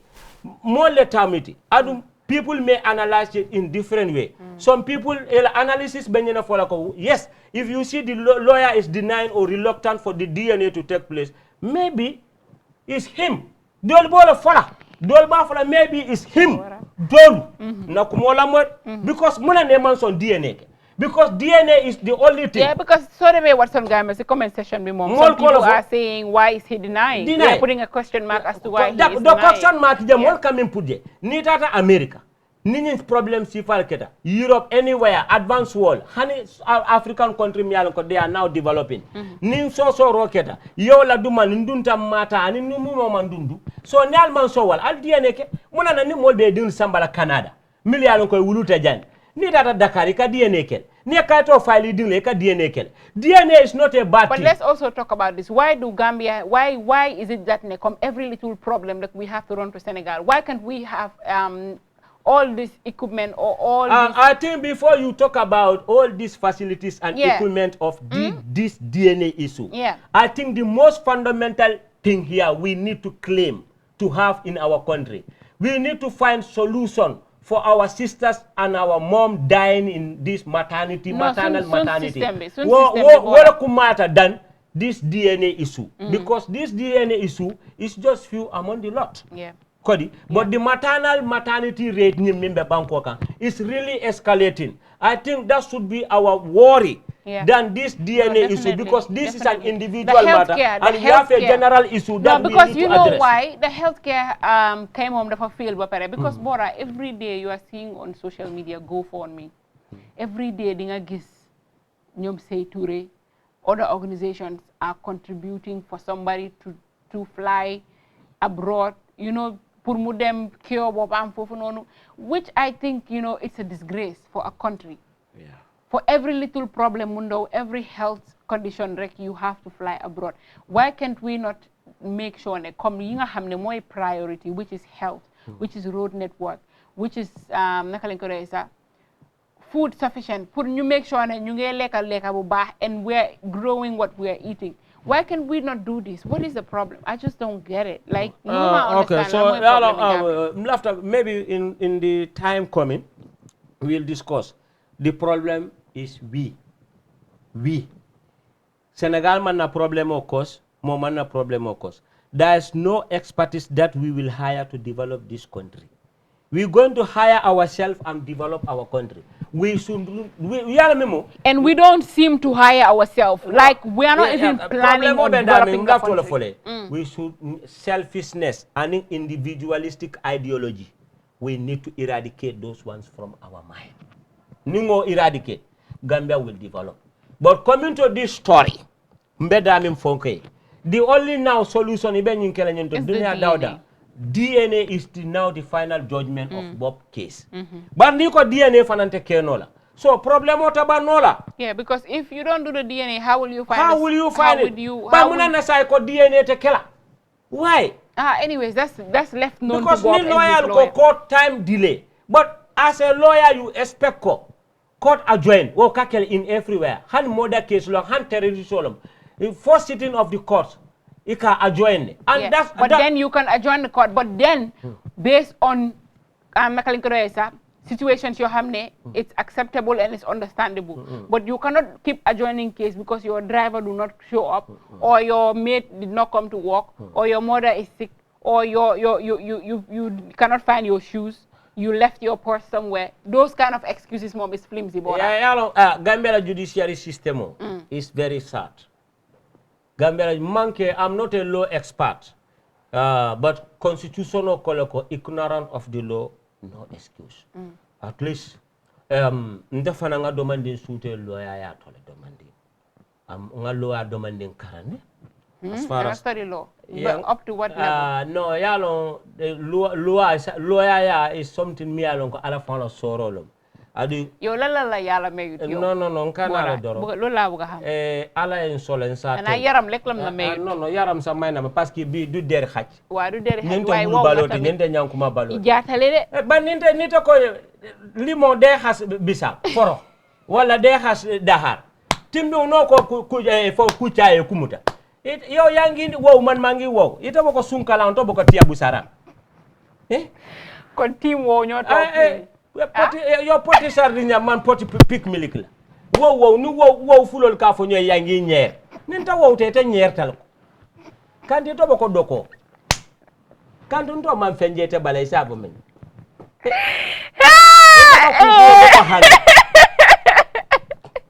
nga toñ yaram ba yo yang si kaw njanja di haste suuf ebe sirun tun ka be banko bari sali tali ba lo setan rek safari melni ceni baysi cali waxal dega di limo dina has daha ku ca kulo no ko kasu kulo e fontingo jiri ngaba muna fol yangi wow mangi wow ñaar wow yi ñu ngi hasante kare ka ca ko jangata ku mo be fo siñu waxe sali refet na waaw kon sali amna yaram gisuma ko di Alhaji Bora affaire yaram nen ko bay déedéet duñ ko bàyyi léegi retaan naa ba pare xaaral ba continuer si non xam nga lan mooy kat boo bàyyi may tissue paper baaraal ba nga ma kenn may tissue paper waa léegi kañ delluwaat wow dafa am ñaar xam naa ne yaa ngi iga pour dugg si bopp kees non astafa am na lu ma bëgg a leeral xaaral am na parce que doo ma mun a xas nga win ma loolu du ma la possible du ma la possible doo ma mun a win du ma la before ñuy dem foofu noonu kaa ñu wax ni wow dafa am ñaar waaw man musuma yow da nga wow man dama slim boobu mooy différent bi gis nga boobu mooy différent bi yow la sa mbagay mel ni comme xaaral la ma rafetal la bu fologo xam nga moo duri sa mbagay man su ma jógee góor bugut jigéen bu wow jigéen bu duuf jigéen da ngaa slim waaye góor bu wow non point of góor bu wow baaxul Sali slim dafa am different man dama slim yow da nga dry yow you are dry like a bonga bañuma gis nga góor len na laa la wax man maa taxaw ak nit waaw mu ne ma Bora mu ne ma borom yaram la mu ne right now am under a process what process mu ne body bi dafa am lum develop mu ne ma ni nga meloon ni santal yàlla déedéet non ala kooku daf laa nax non da nga war a fit tuuti nga xam ne soo eegee si kaw jigéen moo xam ne góor moo eeg si kaw waaye yow da ngaa mel ni comme banta man dama em de bu tax ma simee ko fii ni ñuy gis suma yaram sali yow soo simee ko fii na yàlla musal mu soo moytu teelaay gumba gis nga kilifa ñoo ma nekk seetaan waaw eeg si kaw jigéen nekkut fit yaramam la waaye dafa mel ni banta moo eeg sa kaw non xam nga Sali mang si media. Nekkuloo si. You cannot judge me so ege si kaw jigéen. Man waxuma waxi activité. Non non, waxuma waxi activité performance. Waxi non non, ba so ege si kaw jigéen. Ana yow saret la. Mané waxi bant. Non non non, yow loolu ngay waxe. Waxi borala sa doole bi. Kama wala suma la defee nii. Suma loxo bi yëpp na la li. Yaa ngi mel ni comme banta. Xaaral ma ñëw. Bora day lekka gari. Non non non. Day naan ruy. Day lekka cuuraay gerte Bora sa boppa baa ngi mel ni xooxi gerte. Lu may waxee ni loo wax yëpp. nangu na. waaw sa benn wax laa la bëgg a yegal pour nga xam loolu. waaw. góoru nekkul pour doole la. waaw man waxuma loolu. non non gis nga. bañuma activité bi dafa war a baax waaye yaram bi dafa war a jàpp. non non bañuma su loolu maybe that is your choice. waaw. am na yeneen jigéen yi. ñoom sa size non non non non moo xam loolu de. yow sa maas yi déedéet am na yeneen yi. banta sorry déedéet am na yow sa maas yi sa type. yeneen ponkali léegi yow banta nga na doo banta. ok nangu na. banta nga déedéet man du ma saaga suma boppa du ma saaga suma boppa ma ne lu ngay wax ni soo yeggee wala nga ne nangu nga ni déedéet lu may waxee ni comme ça si wow yaramam bi waaw ma banta de si lu nga waxee ni waaw wow nga na wow am na yeneen wow nga na wowuloo man wow ma foofu laa koy teg yow sa maas yi am na yeneen góor léegi man dama wow na wow ma yow da nga em dama em kon agri nga ne danga ma nekk di xas parce que dama la wax da nga wow doodo nangu na yow da nga em xam nga lu tax ma wax loolu góor du yaram gis nga góor yu non on a serious note wowuloo ñu ñaari non góor am na yeneen yu góor yu ponkal ni yeneen góor yu amul yaram de tey la ma waxal la loolu kon suñ summee nga daw man xam naa loolu noo ko xamee nu ma ko xamee mooy noo ko xamee yow noo xamee yow non yow la man maa la njëkk a laaj waaw yow xanaa la nga dem fu nga simee ko man si film laa ko gis ma si film suma bo si télé laa ko gis documentary ok si documentary len na laa lay wax gis nga one thing mu ngeen nax si nit ñi si góor yi góor nekkul pour nga am yaram wala nga lose weight som góor yi am na ñoo xam ne am nañ yaram ñoom 2 seconds la waaw yow la nga 10 seconds non xaaral maa ngi ñëw I will not use myself as an example professional wise maa ngi si media kon lu ngay waxee ni egg si kaw jigéen yi ne yàlla baalal ma suma wax si yow yaa jàppee egg si kaw very serious man when I was talking about the egg si kaw I was talking about egg si kaw pour def dara I am just saying even you can lie down or lay down si sa cepe cesam nii rek ngeen xogante rek mu mel ni comme banta moo egg sa kaw ok understand man si area boobu laa gis nga yow get your mind off the bottom non xam nga yow non sa xel bi ñaaw na te tilim na xaaral waaw man xam naa la léegi la gis nga léegi la nga répétal sa wax bi lan la wax maa ngi lay ñaanal suma wax bi dafa yaakaar déedéet maa ngi lay ñaanal time bi maa lay ñaanal sooy sëyee ngay sey koo xam ne mun nga ko enu bul dem sey 40 feet container boobu koo xam ne su dëppee sa kaw sa ñu ngi lay uti du la gis boobu baaxut non bul dem foofu boobu mun ngaa suffocate sax nga dee foofu non yow yaa xam waaye dama laa sonal nag selem nga nag selem non fine boy no people lu ma lay waxee nii voilà kañu close show bi léegi non lii baax na is joke comme ça lafta kamin koyndi mool ma the issue of Bob Keita until we are not here pour ñu ne ko Bob moo ko def we are not here ñu ne Bob defut ko we are just advising brothers and sisters in the social media let them know what to write and let them know what to say because Nyunkuo is now at a court level. You cannot judge. You cannot make the Bob final judgment. There are legal experts and legal team. Miliale belo do kuola. Ni mimmalom because ning is very malafika discuss them because it means ko ibanga ibole la kambanda. But nganying kelako to help milibe Bob la kuo foka. What happens to Bob could happen to anybody. Hadamadi mang timma. Adumbe warning mindila musolula. Can it happen to you?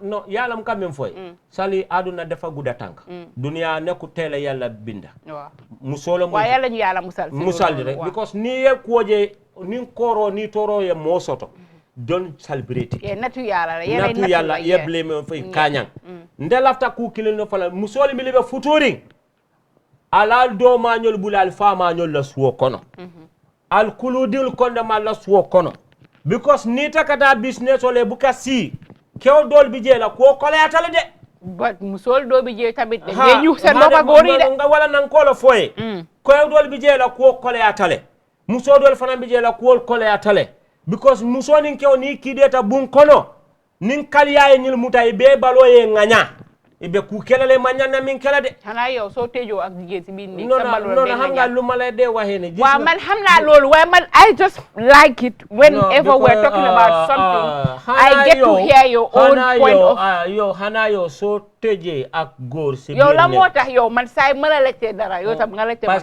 parce que man yow ñu ñoo tok fi wa man dama la lecté lu simple man tam man dama la tontu laajte bi ci suñu man suma tejo ci biir neek dama dé jàng Quran o ma seetaan télé point of correction xam nga lu makuma kilim fole ñu dee wax ni kii haafis la kii téere la mokkal lii la mokkal ma la haafis la yàlla gis nga ka kuma kilina foy nga mool jejjane alquran o karam e ka dolo min foy ke la silo to ñaalim nga mool jejjane alquran o mokkal e ka tubula la wandi musol le no hani wante loolu man loolu de xew si man so lafta ku kilina fole alama ala ni dema gis nga natu yonente kilariya mol amna yeneen yonente si sa sahabi sa sen family sa den amne natu den wedi yalla nga nuhu jijana ding balantala fa fata kafiriya ko o dum annabi molti nay ala dani kando la pura ding ya kaya ya be kaya layle so mol ka men fo kari domi waliwla seti waliwla dafa mokal tere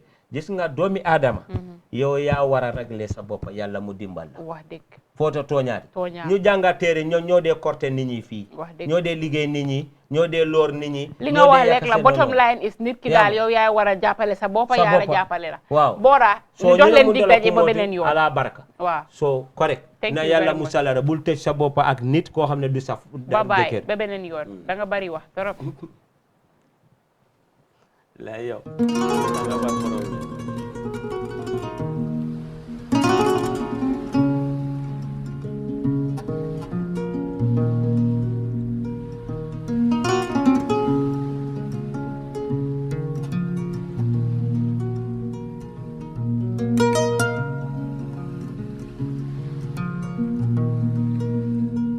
Gamcell data, now even better. Enjoy 20% extra data on all Gamcell data bundles. Buy 20 megabytes and get extra 4 megabytes. Buy 50 megabytes and get extra 10 megabytes. Buy 100 megabytes and get extra 20 megabytes. Any amount of Gamcell data bundle you buy, you will receive 20% extra data for free. Dial *302* data amount hash or go to your Yai Borom menu and choose your data bundle now. Gamcell data is fast, lasts longer and very reliable. Gamcell Yai Borom.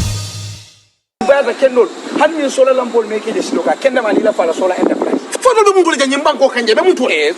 Sumanu baro kunjurungo ikonga faleko namu badabanda ila blazola la nye gambia bino ambia sola enter na sola enterprise. Sola ni battery kendo courant o de dasala aboro sinenamo kagise na odila ambia sola enter na sola enter na sola enterprise. Jaliwo sola kende soto yeah jali man fofena o sola kende soto.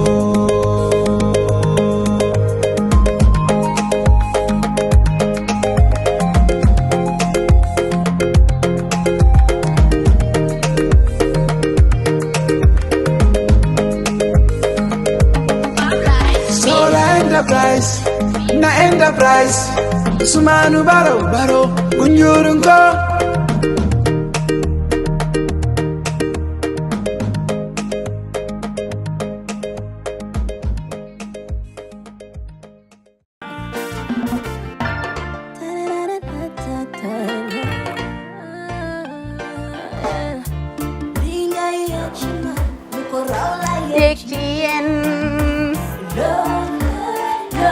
Love like fire. Wow.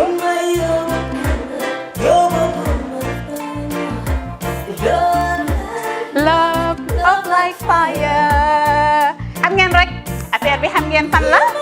Skincare la. 2020 lañ wax de. Waaw. Fii nag mooy Kerr fan Kerr zero tache. Perfect skin.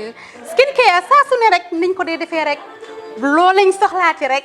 maanaam bu ngeen am problème ci seen skin yéen xam ngeen fan la fii ngeen di ñëw suma xarit yeeg am di jàmm yi nga xam ne taas daf lañ sonaloon xam nga doon xeesal ba la ka xum éneew ma lañ ko nag waaye just in case comme ni ko gars yi di waxee rek en cas just in case loolu xew xam ngeen fi ngeen di ñëw skin care plus si yu baax rek la ñoo dox nag ay baax rek fu ne la ñoo dem ci réew mi di lañ indi rek nag products yu baax du Paris du Italie du USA du fi mu nekk nii sax boole nañ ci nag Sweden fu nekk lañ leen a indi les products bu dee tamit nag da nga ñuul rek ñu lay jamaa natural beauty that melanin dripping we do have stuff for you as well emuñ si skin care products rek ñu ngi ci cuub yi tamit fu ne la ñoo jaar in fact sax last commercial bi ñu defoon waxuñ leen woon dañoo dox ci ay kawar 9A grade rek nag waaw we do have bundles as well hair si lu ne la ñoo dox ñun ñu ngi ci rafetal jigéen rek luy taaral jigéen rek waaw boo leen di tukki tamit bëggoon rek classic suitcase dañoo dox ci ay Samsonite duñ dee indi any brand of suitcases though other than Samsonite comme li ma dee wax rek boo eggee airport dëri Samsonite dafa am nuñ laa xoolee waaw ngeen ne lan nag waaw skin ci moom la ñu gën a xamee nag skin care products ci moom la ñu gën a xamee ñu ngi dox tamit bentee tamit si ay dàlla man waaye man nag skin care mooy suma specialty xam nga rek jigéen bu sa xar kanam réglé loo def mu jag am nañ Patricia Reiner, Kiwi Eye, the whole range, Lighten Up Gold, Tomatine. I mean, the list can just go on and on and on and on. lépp loo xam ne rek luy taaral jigéen la ci yooyu rek la ñoo dox skin care plus nag emuñ si Gambia rek ñu ngi United States ñu ngi Gambia fii ba pare bu dee yaa ngi anywhere in Europe mun nañ la ko mail within 3 days rek ñetti fan rek nga jot say diw emuñ si loolu rek dañ laa consult tamit balaa ñu laa jaay diw dinañ def a free consultation pour wax la rek exactly li nga xam ne moo méngoo ak sa kanam dinañ leen wax tamit ne rek am nañ perfumes fragrances men's shirts accessories we do dresses as well we do blouses I mean we do shoes name it we do them Skincare Plus 2020 is our year of perfection zero task fi mu nekk nii réew mi fii kenn waratu fi task kenn waratu fi am problème kanam kenn waratu fi am problème yi picca boo ko amee dafa fekk ne rek ñëwuloo ci place bi fii